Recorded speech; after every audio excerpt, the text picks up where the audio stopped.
こんにちは。行政書士社会保険労務士の小園です。中小企業経営のちょっといい話ということで動画をお送りしております。今回は副業人材の活用について解説をしていきたいと思います。厚生労働省が兼業副業のガイドラインを公表してから、兼業副業というのはもう事実上禁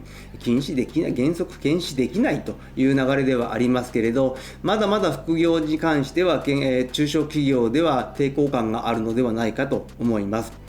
そんな会社に向けてですね、副業といっても受け入れる場合、自社の従業員が行う場合と2パターンありますけれど、今回は副業人材を受け入れる場合について見ていきたいと思います。今回の概要ですけれど、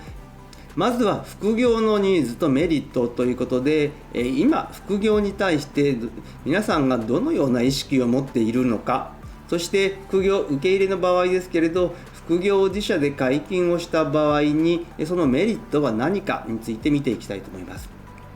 そして副業人材の受け入れる場合のですね、内容について見ていった上で、副業やはり一番問題になるのが労働時間の通算と労働時間の管理になってきます。こちらについてパターンが2つありますので紹介をした上で、そして問題になるのが各種保険制度の取り扱い、副業している人材の保険制度、どのような形になるのか、そして最後に注意点とまとめという形になります。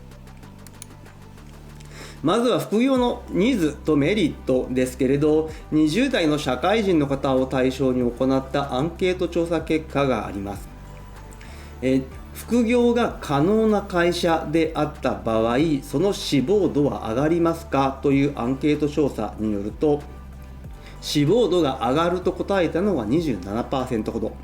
そしてどちらかといえば上がるというのが 31% で、合計約6割の方が副業を可としている会社に関しては志望度が上がるというふうに回答をしている。そんな中で副業を行う場合のメリットですけれど、まずはですね、このアンケート調査結果にあるように応募人材が増える可能性が高いといった、そしてその中で優秀な人材を確保するのに有利になるといったメリットがある。また副業兼業などの多様な働き方を構築することによって従業員の定着率向上、離職率低下につながるといったメリットが考えられます。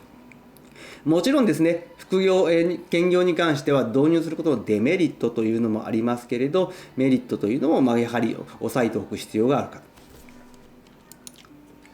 そしてでは実際副業人材を受け入れる場合どのようにしたらいいのかという形ですけれど、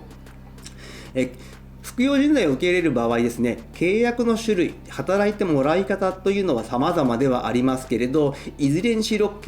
何かしらの契約締結は必要です。そして他社の就業規則で副業の取り扱いがどのようになっているのかというのも確認をしてほしいと思います。そういった上で副業人材を受け入れるパターンとしては全部で大きく3つあるのではないかと思いますけれど、雇用の場合、業務委託の場合、スポットの場合とありますけれど、雇用の場合はですね、長時間労働回避ですね、いわゆる他の会社でも働いていて自社でも雇用という形になると、長時間労働回避のために短時間となるケースが多いんですけれど、やはりここにおいてはですね、雇用期間の定めの有無といったところがですね、会社の定着と影響してきますので、このあたりをよく考慮して雇用契約を結んでほしいと思います。また業務委託契約ですけれど、こちらはですね、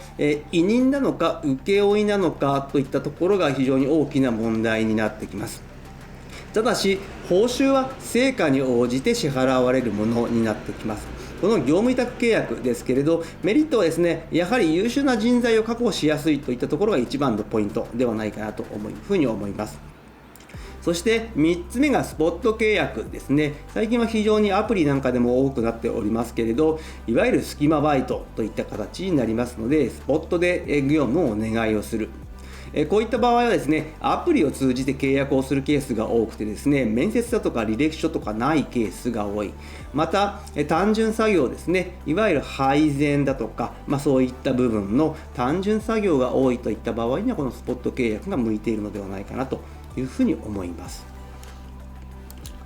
ではですね、副業をする場合の労働時間ですけれど、やはり難しいのは通算という考え方になってきます。この労働時間の通算に関して副業において通算をするものとしないものというのがありますので注意が必要です。まずはですね、法定労働時間ですけれど、こちらは兼業、副業する場合はですね、両者の間で通算をすることになっています。また時間外労働において、時間外労働、休日労働の100時間ですとか平均80時間という規定もありますけれど、こちらもですね、通算はするという形になっている。ただですね、サブロク協定で延長できる時間の限度というのがですね、こちらは通算はしない、各会社ごと、事業所ごとという形になります。またサブロク協定における特別条項の1年間における延長時間の上限です。こちらもですね、通算はしない。またさらに休憩ですとか休日、年次有給休暇に関しても他社と通算はしないという形になります。こうやって見てみますと、時間外に関しては丸2、丸3、丸4になりますけれど、丸2の時間外労働、休日労働の合計の100時間ですとか80時間といったところは通算をするものの、時間外労働に関するサブロク協定に関しては通算はしないという形になりますので、時間外労働に関する取り扱いの通算が少しずれているのに注意が必要です。そして副業をする場合の労働時間の管理方法ですけれど、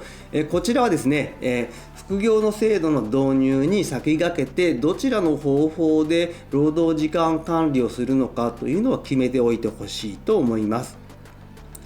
まず一つ目としてはですね、原則的な方法になりますけれど、通算労働時間管理の方法と言われるもので、もちろん先契約の企業に、そしてその後の後契約の企業で所定労働時間を通算をしていくという形。そして所定外の労働が発生をした場合は発生をした順で通算をしていくという形になりますので、所定労働時間に関しては固定的に扱っていって、所定外の労働時間に関しては変動的に扱っていくという形になります。こういった形で労働時間の管理がですね、他社さんの労働時間も把握しなければいけないので少し大変面倒くさいといったところもありますので、もう一つの方法、管理モデルによる方法というのもあります。こちらはですね、労使の負担軽減ができるといったメリットがある反面、トラブルのリスクもあるという状況で、どちらがいいかといったのは一概には言えませんけれど、この管理モデルによる方法を採用する場合にはですね、やはり労働者、そして先契約の企業さん、後契約の企業、この3社でですね、協議、共有するのが望ましいといった場合で、やはりですね、ここに関してはグループ企業で副業をしているような場合にはこの管理モデルを使っているケースが多いのかなというふうに思います。この管理モデルによる方法ですと、あらかじめ設定をした労働時間の範囲内においては他企業の実労働時間の把握が不要という形で非常にメリットがある。その結果、負担が軽減されるというものになってきます。では副業をした場合の各種保険の扱いですけれど、まず労災保険ですけれど、こちらは先契約の企業でも後契約の企業でもいずれも適用と。労災は労働者を1人でも雇用する場合は適用になりますので、どちらの会社も適用という形になります。そして雇用保険に関してはどちらの会社でもですね、雇用保険の加入要件を満たす可能性はあります。では両方に適用されるのかというとそうではなく、生計を維持するのに必要な主たる雇用関係についてのみ適用という形になりますので、2つの会社で要件を満たした場合はどちらかがメインになるのかというのを決めていただくと。またですね、65歳以上の方に関しましては今マルチジョブホルダー制度というのがありますので、こういった制度も活用していただきたいというふうに思います。そして社会保険ですけれど、社会保険に関しましてもですね、どちらの会社でも要件を満たす可能性はある。そうした場合ですね、先ほどの雇用保険はどちらかを選ぶんですけれど、社会保険の場合は両方とも加入という形になりますので、両者において社会保険が適用される。ただ適用される医療保険制度に関しましては、どちらの保険証を選ぶのかといった形で選択をする形になりますけれど、どちらも社会保険に加入をする。こちらに関しましては、社会保険の適用拡大というのが今どんどん広がっていますので、先契約の企業、後契約の企業において、どちらも社会保険加入という可能性がありますので、注意が必要です。そして最後に注意点とまとめですけれど、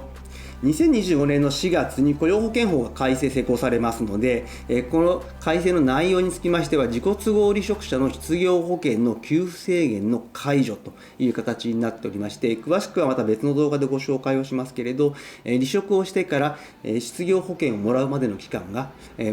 短くなるという形になりますので、2025年4月以降ですね、対象離職ですとか予想外の離職というのが発生する可能性がありますので、注意が必要です。また副業兼業、先ほども解説しましたけれど、デメリットというのもあります。やはりですね、労働時間管理が複雑になってくるといったところ、もしくは、情報漏洩のリスクといったところもありますので、メリット、デメリットというのは両者比較をして導入するかどうかを決めてほしいと思います。今後ですね、やはり大量離職、離職しやすい環境というのが生まれてきますので、従業員の定着率向上のためにもですね、求職者、従業員のニーズに合わせた労働環境整備を図っていく、そして離職率の低下、定着率の向上というのを図っていってほしいと思います。今日の内容が明日からの経営にちょっとだけ役に立つことを願っております。ご視聴ありがとうございました。それではまた次回。